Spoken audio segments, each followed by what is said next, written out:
Welcome into the Autzen Audibles podcast, mailbag edition. Matt Prehm, Erik Skopil, Jared Mack on this Monday edition of the show. I've got a feeling that we're going to talk a lot about what happened this past weekend against then number 12 BYU, Oregon 41, Cougars 20. It feels like, guys, the excitement is back with the program. Eastern Washington, it was definitely a hey, let's see what happens next week when they play a real team. And then you kind of got the same result, blowout fashion, backups thrown into the game in the third quarter. We've all said a little early, but nonetheless, it still happened. And now kind of the excitement, the awe of the season is back after that big win. And by the way, good on you guys. You guys pretty much nailed the AP poll ranking. You guys both said kind of a cap of 14, 15. Oregon is 15th in the AP poll this week. 18th in the coaches. Is that right, Jared? I don't look to the coaches. We're not a coaches poll family here. We're only AP. We just ignore them. We don't care about what the coaches think. We only care about the media, the Associated Press. That's exactly right. But AP, AP. This is an AP podcast. No, but I think I was like a little skeptical if it actually would come through like that because just sometimes you never know with the way things go. You guys are right, 15. I think and it feels pretty appropriate considering the fact that they just blasted a team like BYU, and it was nice seeing in the AP poll that like the right orders took place. Like Oregon was ahead of BYU and ahead of Baylor, whereas I think in the coaches poll, they were behind Baylor. Yeah, exactly. And it's like, well, that doesn't make sense because if you want to use it anyway, we don't have to go through that much. Let's get some questions here. 5 questions today, broad range of topics. Tried to get some new question askers involved. I think like 3 of the 5 are people who we've never read questions for. So keep submitting them. It makes it kind of fun hearing from different voices, different questions, different point of views. So first one is from a repeat question asker, though. Joey Bonin 33. What were your favorite offensive and defensive moments of the game? #Autzen Audibles. I thought this would just kind of give us one last opportunity to kind of recap some thoughts after having rewatched Saturday's game again on Sunday. One of the nice things about, by the way, about having Dan Lanning's press conference in the evenings, there are not a lot of nice things because I'd prefer to do that earlier in the day, but it does give you like a little bit more leeway of like, we can record this podcast, we can get the rewatch done, we can kind of, invest a little more time rather than kind of feeling like we have to kind of run into some stuff here. So that is nice. But I don't think my answer offensively has changed after checking things out again. Like it's still that drive to end the first half. I just found that to be one of the more impressive sequences I've seen from Oregon football, in the last 3 to 4 years, maybe more than that. I don't know. I haven't gone and collectively like thought through every single game, but to have a drive like that where you kind of mixed it up in such a unique fashion, where you go straight up like just formations we haven't seen in like a couple decades, and then at the end you split it out and you go 5 wide and you throw it like I guess I remember a little story. It was like they kind of shapeshifted from like, hey, we're gonna play like 1980s Nebraska football for a couple of plays, and then suddenly it's like, hey, no, here we are back to like some just modern spread principles. Spread everybody out, get everybody, change make sure the defensive personnel is ready for something completely different. I just thought that was really masterfully done. Execution was great across the board.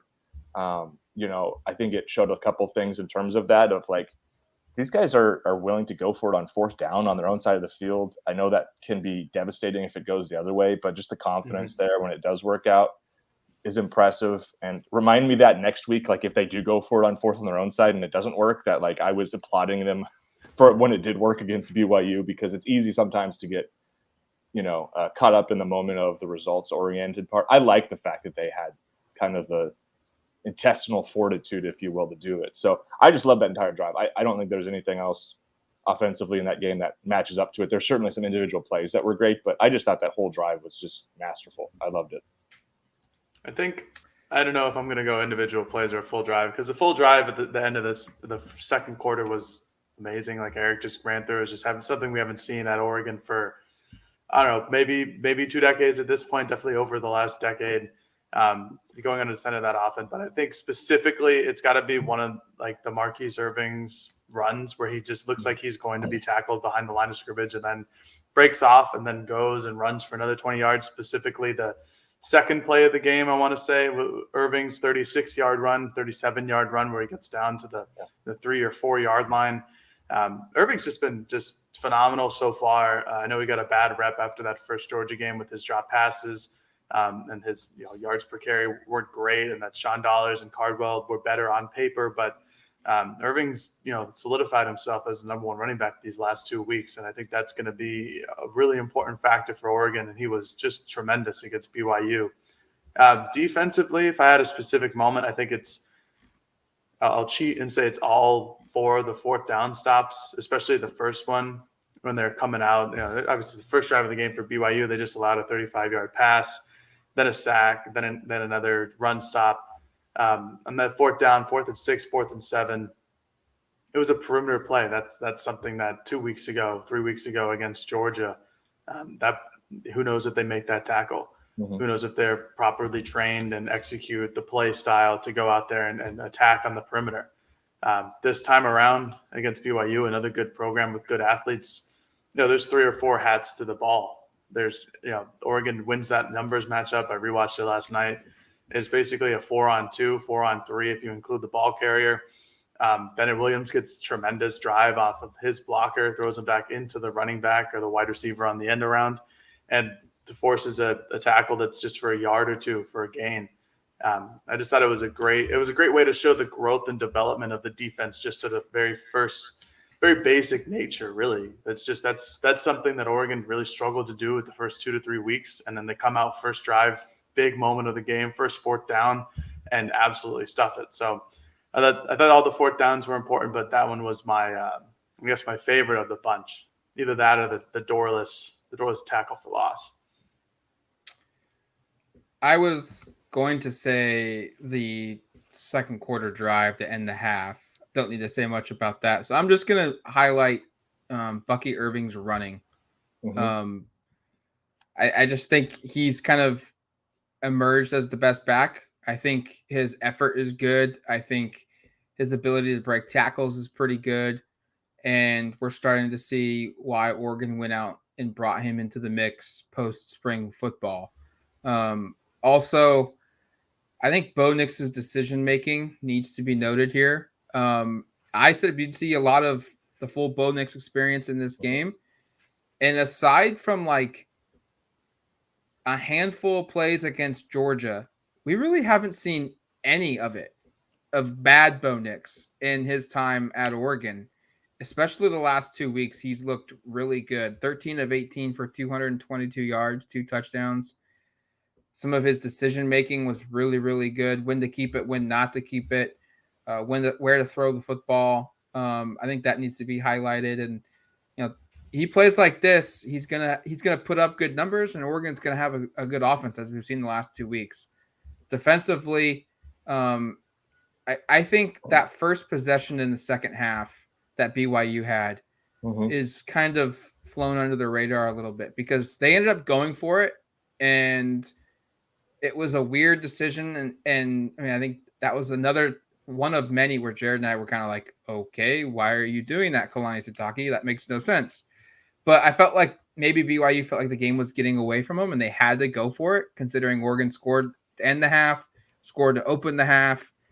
And that fourth down stop basically won the game. Oregon went right back down again, scored a touchdown 4 plays later, game over. That was also a pretty cool moment to see.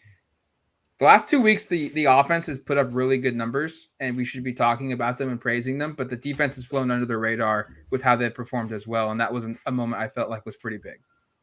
Yeah, no, I think those are all good ones. I didn't give a defensive one the first time around. You guys kind of hit some of the things I like. I think just like an individual performer besides, I know I talked a lot about Dorless in the post game. Having we watched it, just some of the plays Christian Gonzalez made, just kind of basically at a certain point, Jaron Hall just didn't throw to his side of the field.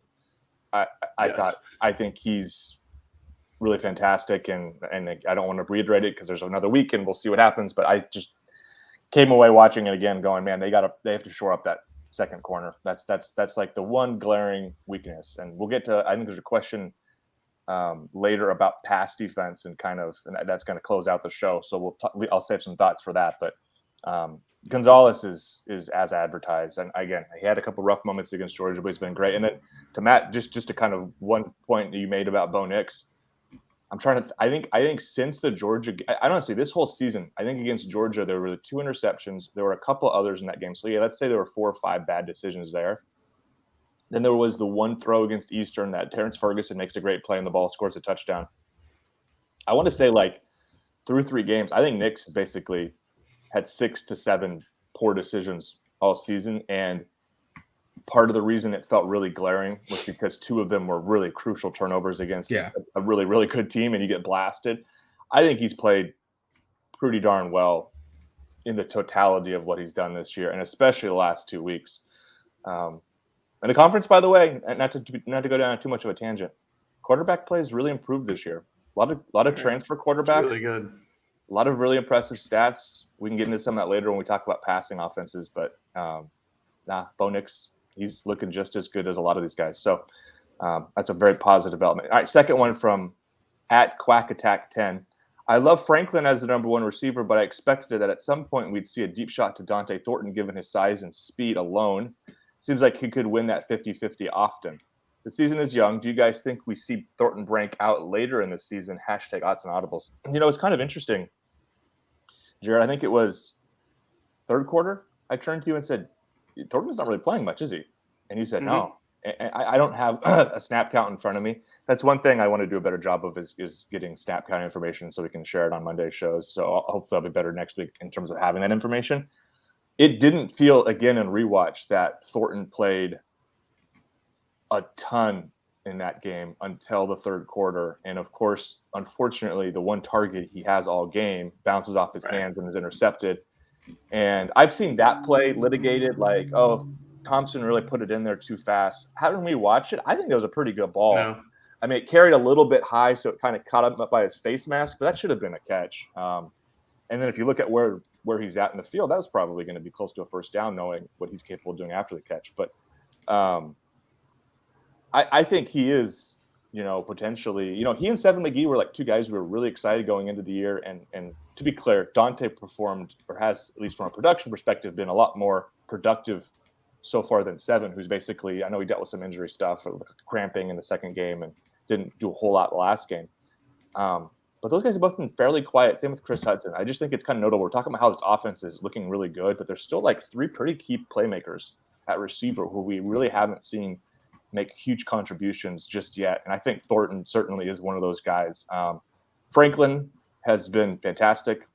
I think there's room for Thornton to be a really big part of this offense. I just think it's also notable that I think Chase Cota has, if not solidified himself as the top Z receiver, has certainly won quite a bit of favor there. He started, I believe, all 3 games. Yep.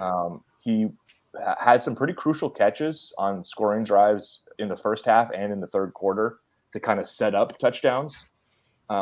Still hasn't gotten to the end zone this year, but I think Coda's been really good. So that's kind of taken away some of Thornton's opportunity.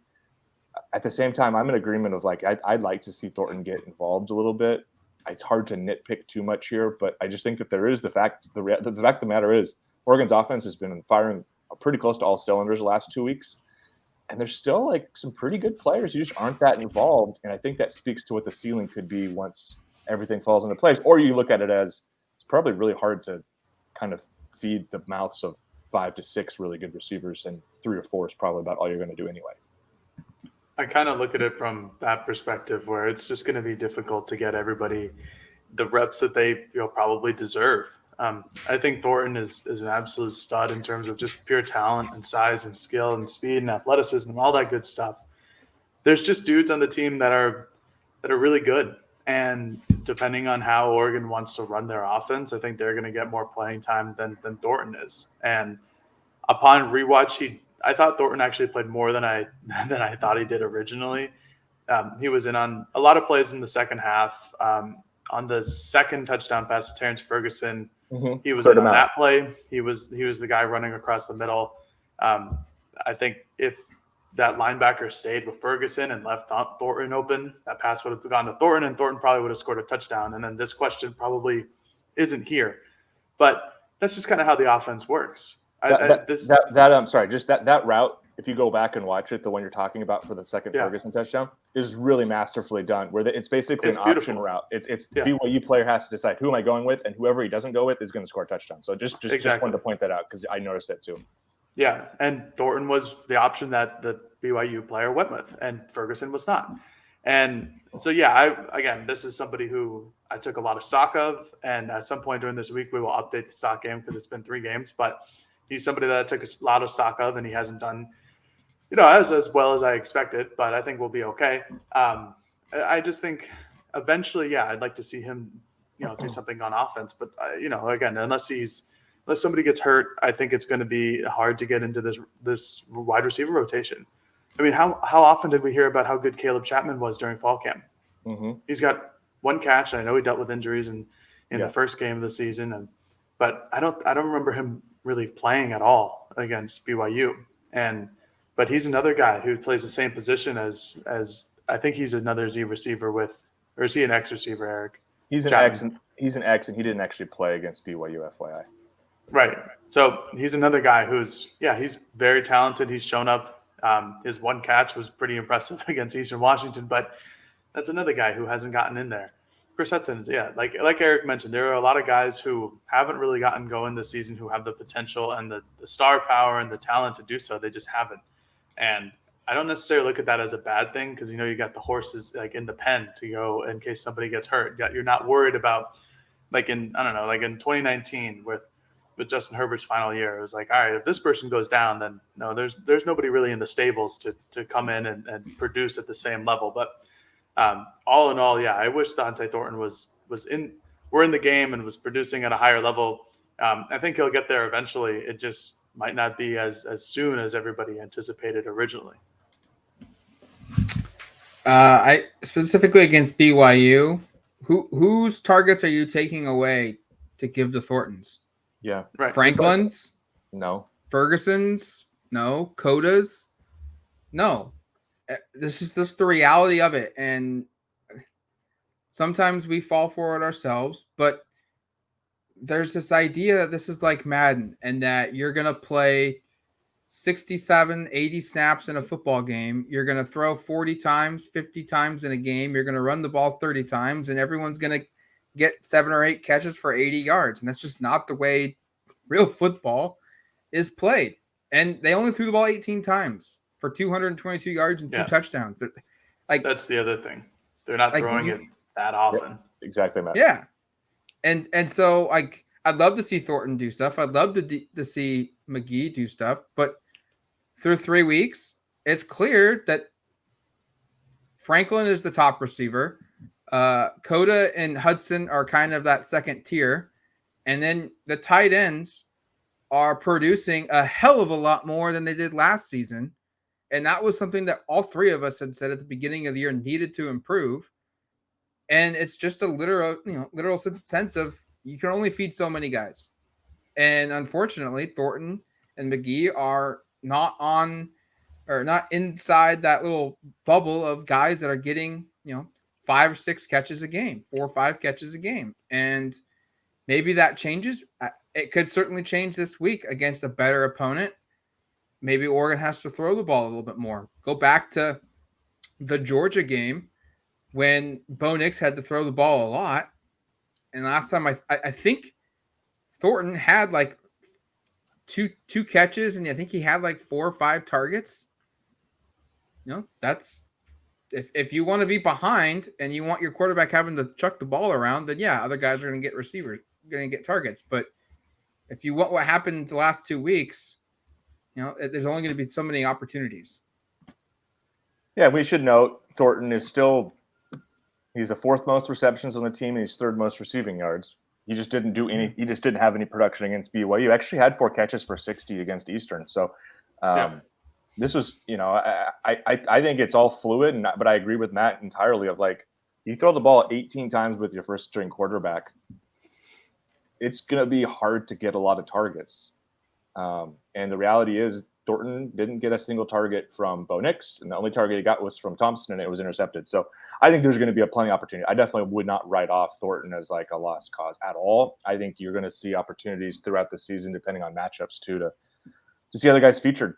just like we've seen with the running back room, where I know some of it was injury related, but think about the first 2 games and some of the choices they made with rotating through certain names. And then Jordan James didn't play against Houston because he was hurt, and then Byron's out this last week. So it's kind of apples to oranges to some regard. But Jordan James got a lot more snaps over Sean Dollars, which was really a surprise because Sean Dollars had been out snapping a lot of the guys coming into the game. So I just think you can continue to see it rotating. But for this one game, hey, maybe not a lot of opportunities for him. Third question, at Connor Cook 21, with freshmen like Jordan James and Jaleel Florence already playing, is that the indication that the staff isn't worried about preserving the redshirt eligibility? Do you think the staff wants to get their guys here, and that's why they are playing a lot of these talented young 2022s they recruited? Because guys like Thornton, Cardwell, and Manning haven't had as big of a part of the scheme as they were projected to be. Seems like they really want to get their guys here. What do you guys think? There's a couple of different parts there. First off, I just want to touch on games played through 3 games. Josh Connolly, Jaleel Florence, and Devin Jackson have all played 3. I think it's pretty clear if you're playing these guys the first 3 games that you're not intending to use redshirt years. And I think you're going to expect those guys to play potentially all the games this year based upon health. You had Jordan James, Kamari Terrell, and Ben Roberts playing 2 games. 2 of them have been blowouts, but I think you can kind of point to those guys as being players that might play a fair amount. And then you've had 7 guys play in 1 game. Harrison Taggart, Kyler Casper, Jaleel Tucker, Sir Mells, Dave Iuli, Amarian Winston, and Kawika Rogers. Those guys are kind of in the, I don't know, maybe they'll get there, maybe not. Kind of depends on some of the game script stuff, but it felt like all those guys besides Taggart played against Eastern Washington and not against BYU, and then Taggart didn't play against Eastern Washington, played against BYU. So that group of guys basically only played in blowout circumstances, so they feel, I think, a little bit behind the guys I just mentioned. And then Justice Lowe, Anthony Jones, Michael Wooten, Trajan Williams have yet to play. I think you can kind of expect those guys are going to be redshirted. I just want to give kind of a breakdown of that. I have a story up on duckterror.com if you want to check it out about that. It's titled Jordan James, one of 7 true freshmen to contribute in BYU win. To the point, to the question of if they're, so like first off, yeah, I don't think they're trying to preserve Jordan James and Jaleel Florence's redshirt years. I think those guys are going to play. I don't think those guys are going to be redshirting.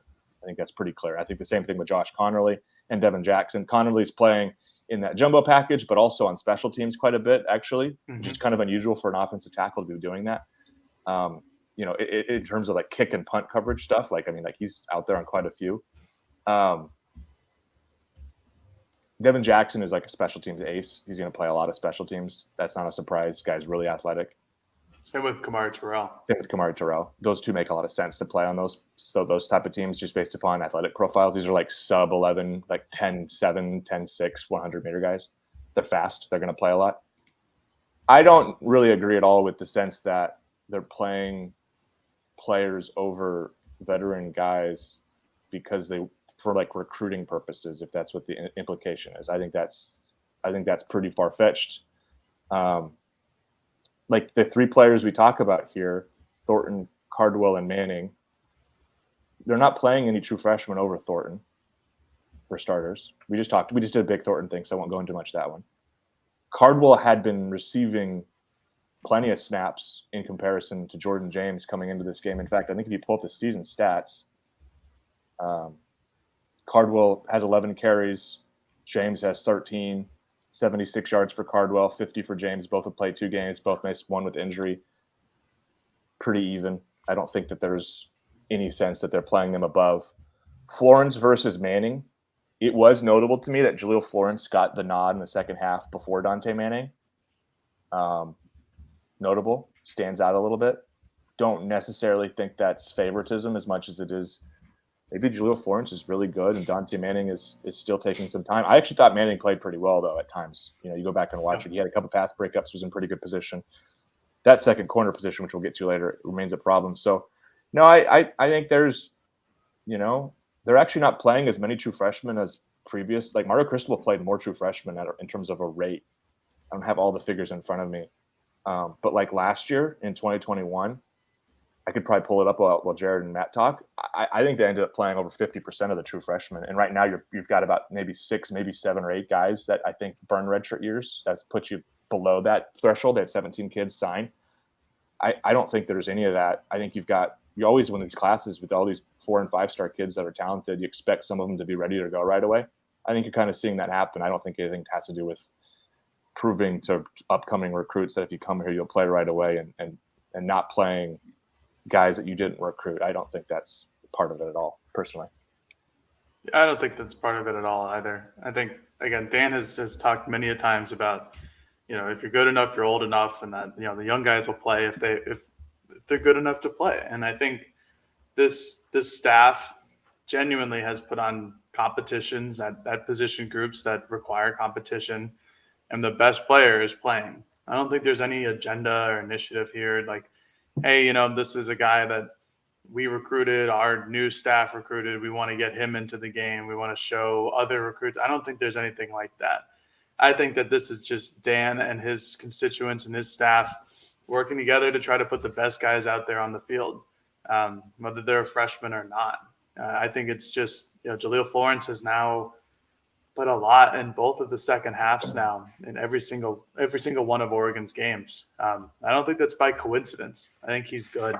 And I think that he, Manning, and Bridges are, we'll get to this later, are probably going to be in some type of competition this week for that second cornerback on the edge. And, whoever it may be, I don't think there's going to be any agenda or initiative, again, that, hey, we're playing our 2022 recruits like Jordan James and Jaleel Florence. Like, if you come join the class of 23, like, we'll get you on the field. Like, I don't think there's anything like that. And like Erik mentioned, there's, the rate of how many freshmen are playing is significantly less. And I think Dan is giving guys all the time in the world to get used to their groupings. Like with Marcus Harper playing a ton against Eastern Washington, or Ryan Walk leaving the game and coming back in with BYU. I don't think that they're putting anybody over a Mario Cristobal recruited player. And I think it's funny because Florence originally was a Mario Cristobal recruited player, but was won over again by the new staff. And as far as red shirts, I don't think I answered this part of the question. I think Dan, obviously, I think the staff would like to keep a couple guys as a red shirt just to get that extra year eligibility because, that helps. It's going to help down the long run. It's going to help in the short run if we want to have just this guy play and not have him worry about if you're not he's playing or if he's worried about playing time. But overall, I think that he's just going to play who he thinks is going to help win with this team. And whether that burns up a redshirt year in their first year, that's just going to be how it is. I don't think Dan is going to care about that.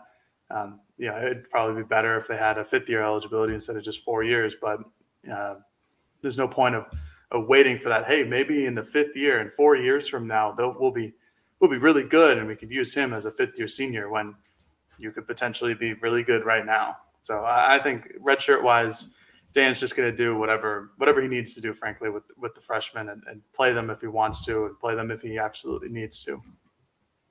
He's said it multiple times. He's going to play the guys that can help the team win games. And if that's a freshman, that's really what's going to happen. The staff is paid a lot of money. There's a lot of trust in the staff from the Oregon athletic department. And if they feel like a newcomer is giving a better chance for Oregon to win a game than a returning player that they didn't recruit, that's what they should be doing. Play the guys that are going to give you the best chance to win. Plain and simple. And that's I just think that's how it's happening. That's how it's progressing for Oregon. Certainly, you'd love to see some of these other guys play. So I think also some performance on the field is impacting things, or performance during the week is impacting how and when these guys play. If you're not going to practice well, you're not going to play. Mm-hmm. And I think that was something that happened the last couple of years under Mario Cristobal, because not to go down a tangent, but I think there were some promises made, a lot of promises made by the previous staff about playing time or about this or about that. And I just felt, one of the things we heard a lot in fall camp this year was the chemistry is better. The leadership is better. The team commitment within the players is better. And last year there was just a lot of characters on the team. And I just really wondered, like, Did everything happen in practice the way it should? And then did that transform into equal playing, rightful playing time on Saturdays? And maybe that's the case. What's happening right now is guys that are performing well in practice, they're playing on Saturday. Just to wrap up redshirt talk really quick, Matt, I did ask Dan a question about redshirting this week. I wanted to just kind of read his response. I just asked, are these conversations ongoing? And his response was to make decisions about redshirting, not redshirting based on today compared to what's going on in November and December. I think that's really premature. I think the conversation continues to change throughout the year based on the health of your team, based on people's performance. To think that any of these guys that just got here for us are going to be the same players 10 games from now is a complete disservice to them and to our program from a development standpoint. I've been around programs a long time where a guy that wasn't necessarily involved in game 1 was super involved in game 10. So I mentioned some guys aren't playing now. That maybe they're going to redshirt, as Dan even said there. You can't even read too much into that. We could see a guy like a Harrison Taggart who's played in one game. We could see a guy like a Justice Love who hasn't played at all. Maybe by the end of the season, they're playing a ton and they do end up not using red shirts. Real quick, if Oregon's going to play a guy 5 games, do it. Because if they're as good as everyone expects these guys to be, they're only going to be here for 4 years, maybe even 3. And so if you're going to debate, well, should we play this guy 5 or 6 games or should we keep him out 2 so that we could redshirt, so that he gets the 4-game threshold to redshirt, you're just hurting yourself this season. Because if the fan thinks these guys are as good as they all are, they're all off to the NFL after 4 years. And if you use a redshirt, you only get them for 3 of those 4 years. So play them, even if it's 5-6 games. Play these guys. If they're helping you that week to get a win, it's worth it. All right, that's going to do it for us for the first half of the Autzen Audibles podcast. We'll take a quick break. When we come back, we'll finish things up. All right, welcome back to the Autzen Audibles podcast. 3 questions in, 2 more to go as we get ready for this big weekend game against Washington State. Mailbag edition for this Monday show. Matt, you head faked me there right before the break. I thought you were wrapping up. I was like, wait, we've got more questions. You got some more to talk about. That sounded like the normal wrap-up intro. All right, this is from @BobLMiddleton. Because we don't do a lot of special teams talk, I figured we'd throw one in here today. Oregon's kickoffs have been generally good, but when the ball doesn't go into the end zone, the coverage has been average or poor. What gives? Just some stats before we jump into some of this. It has been pretty decent. Camden Lewis, Andrew Boyle, Alex Bales have all spent time kicking the ball off. There's been a total of 20 kickoffs. 12 have gone for touchbacks. Boyle has kicked off 9 times. 6 have been touchbacks. Camden's kicked off 10 times. 6 have been touchbacks. And Bales has kicked off once. It was not a touchback. I bring all that out to say that it's a good rate. You want it to be better. I think that's pretty average nationally is about 60%. You want it to be closer to 70, 80%. To the second part of the question here, I think it's been notable. I'm not a special team. I love watching special teams. I love kind of investing time into trying to understand some of it. I will admit I'm not like a special teams guru in terms of understanding everything that goes with it. But what I have found notable from what Dan has said is something about kick placement and about the value of putting the ball in a certain spot based upon a certain coverage. And my sense is there have been 2 long returns this year, one against Georgia to start the second half, one against Eastern. Was that also to start the second half? I can't remember when that took place. I don't remember, honestly. But there was 2 of them, both of which basically the kicker ended up having to make a tackle near midfield. Boyle did it the first game. We think that might have been why he got hurt because he wasn't able to play the next game. And then Lewis was a part of the second one. It ended up being a Bryce Betcher targeting call that ended up leading to Eastern's. No, it wasn't to start the second half because it ended up leading to Eastern's first touchdown of the game. So, but two kickoffs nonetheless. I kind of get the sense that perhaps both of those, the ball might not have been placed where it needed to be placed. Again, I'm not an expert on this, but something Dan has brought up a couple of times is just kickoff location placement. And other than that, the returns have been pretty minimal for opponents. But those 2 kickoffs for whatever reason, seemed to put the ball in a position where they were able to get up the field. Overall, I think, honestly, special teams has been solid. I don't think it's been perfect, obviously, because there have been 2 pretty long returns already that have both set up touchdown drives, we should note. And that happens. If you give the opponent, even an FCS one, the ball near midfield or past it, you're going to be good enough to at least convert at some points, and both of those have gone for touchdowns. You need that to be kind of tightened up. But I included this question just because I wanted to kind of run through some of the kickoff stuff there, but also because I think what Dan said is kind of interesting and something to maybe kind of keep an eye out for is, watch where the coverage unit is headed downfield and watch where the ball actually lands. And if the ball is going to the left corner and the coverage is to the right, that might indicate something, that maybe that ball was supposed to go somewhere, go to another place. And that could be a poor communication from the kicker, or just they didn't kick the ball appropriately. Right. But regardless, I just wanted to include a little special teams talk before we get into some more, I think, Washington State and upcoming game stuff to finish. We love special teams talks on this podcast. I've also noticed the same thing, Bob. It's weird. It's like whenever there's not a touchback, it seems that the majority of the time that the opposing team makes a good return.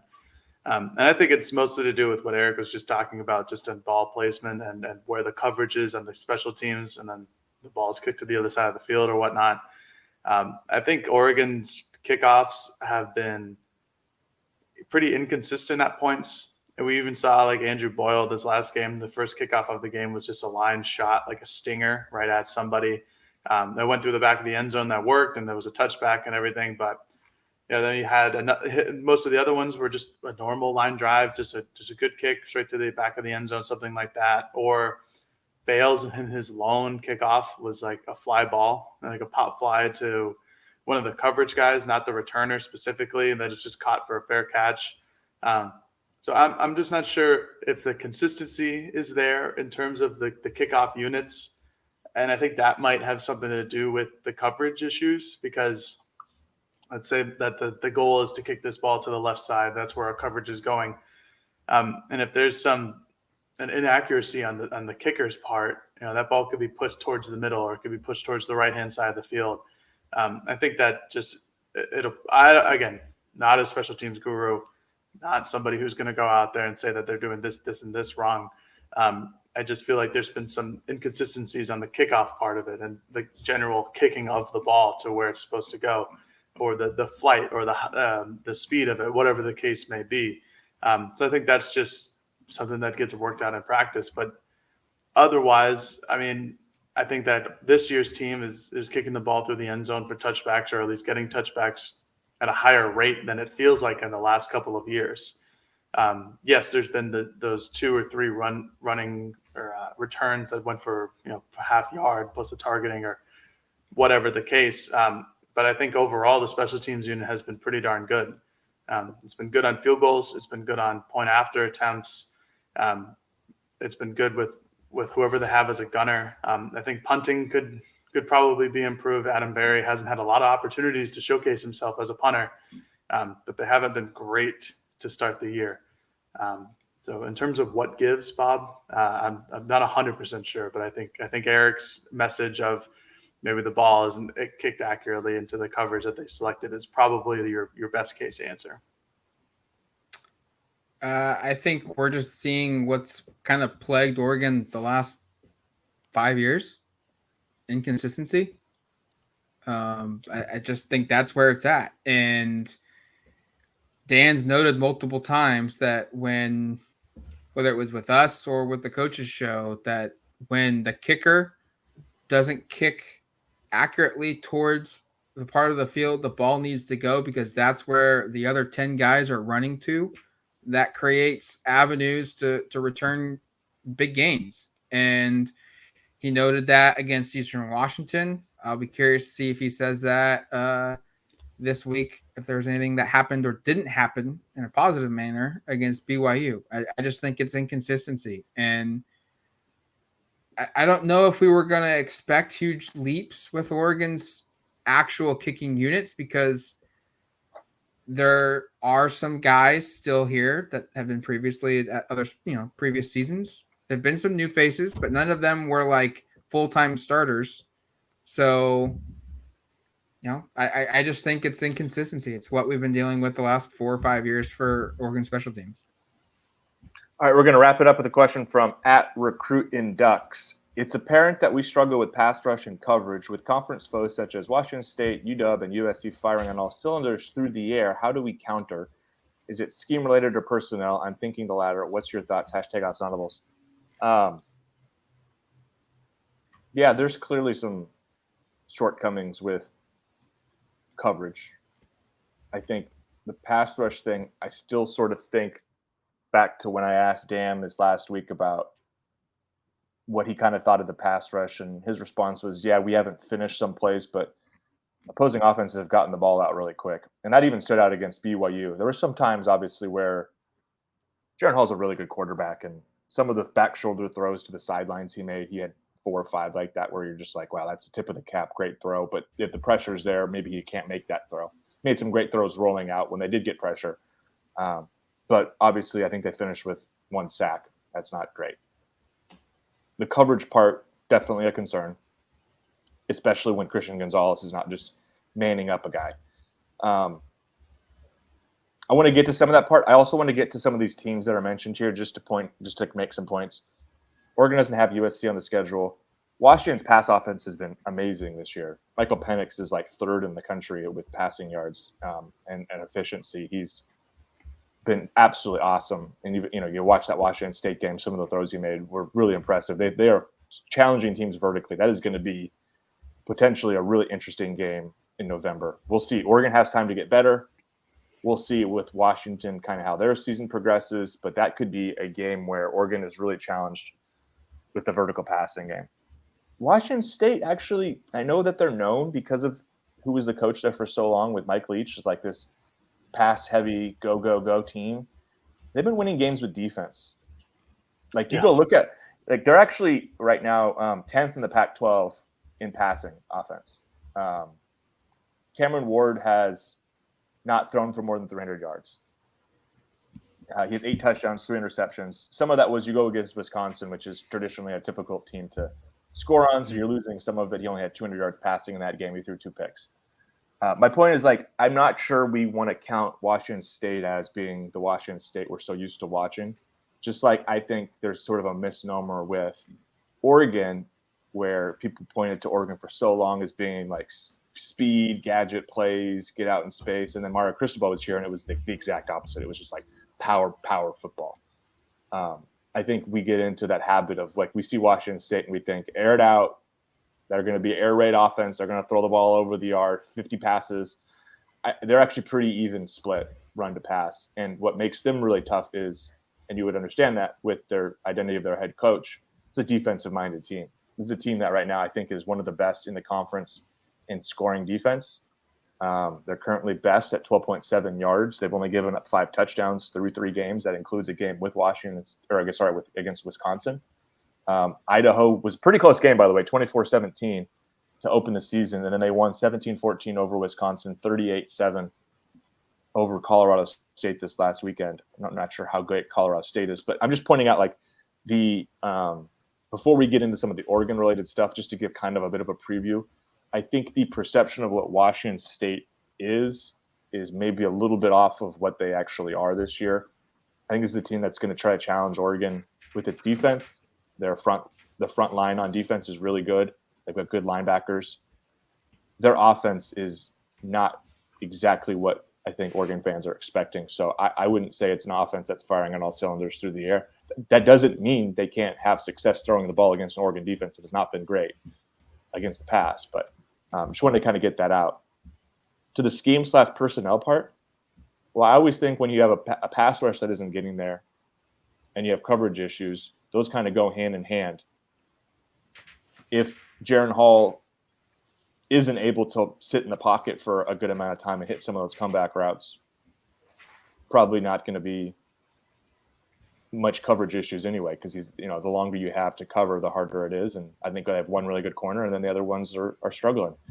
But as Jared said after the BYU game, a lot of what teams are still doing is what they did against Georgia, which is quick hitters, and that eliminates the pass rush opportunities. And I think Oregon has actually performed pretty well there the last couple of weeks. So I'll be curious to see what Washington State does. It's kind of a long-winded way of running through some of that, because I'm not convinced Cameron Ward is going to be somebody who beats you the same way that Jaren Hall does.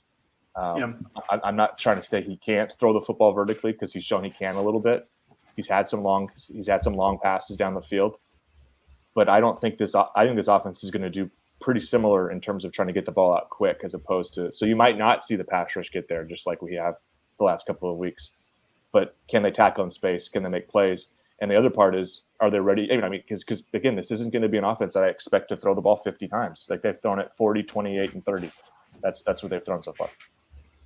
Yeah, I'm not overly concerned about Washington State's pass offense. Like Erik mentioned, they're a significantly defensive-minded team, and they went into Wisconsin and held them to 14 points. Like, that's extremely impressive, especially considering Wisconsin.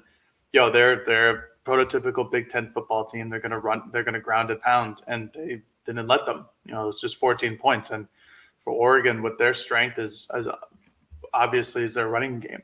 And they've been able to run well, even against Georgia. They ran, statistically pretty well comparatively to other teams in the past against Georgia.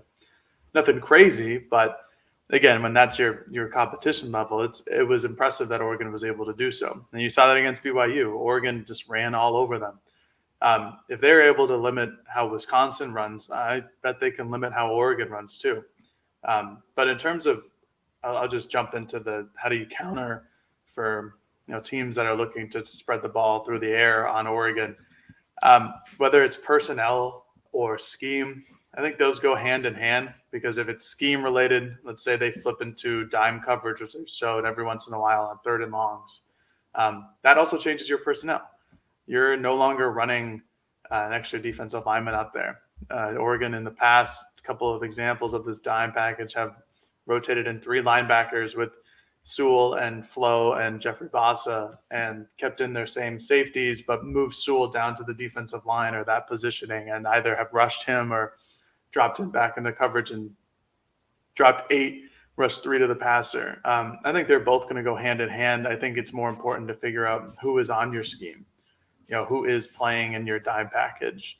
What is that Jeffrey Bassa, who played very well against BYU on Saturday? Does that continue to be Steve Stevens or Brian Addison in the secondary?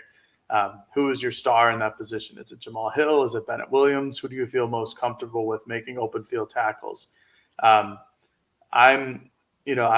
was impressed, like I said, after the game in the podcast, about how Oregon was able to tackle on the perimeter. I mentioned it in this podcast just to show how much improved they are. Like Erik is, I'm also interested to see how Washington State attacks Oregon, because it's no longer just, if I throw it out to the flats against Oregon, I'm going to get 6 to 8 yards. It's not that anymore. I think there's still stuff to work on there. Obviously, I think, Dan would say that.